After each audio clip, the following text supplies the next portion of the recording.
আমার গলা না ভাঙার একমাত্র কারণ হলো আমি এখানে আসলে এই হযরত কেবলার পুকুরের পানিগুলো পান করি।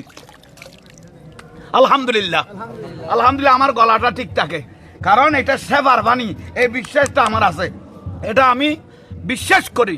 আমার গভীর রাত হলো, যত রাত হবে হোক, আমরা এখানে এসে হাজির হই।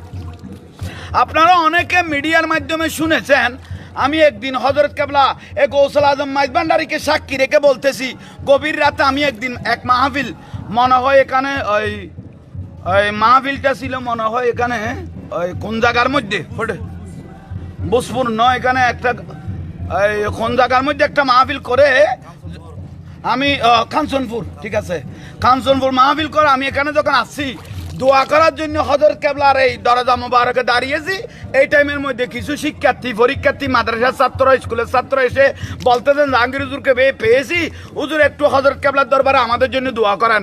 আমিও বলতেছি ও গৌসুল আজম বাবাজান একটু তাদেরকে একটু দোয়া করিয়েন, আপনার বেলায় তো নজর দিয়েন। আরে বাপ রে বাপ, ভাদ্র মাসের কুকুর যেভাবে পাগল হয়ে যায়, এ বাতেলের ফাড়াগুলো গরম হয়ে গেছে, ঠিক না?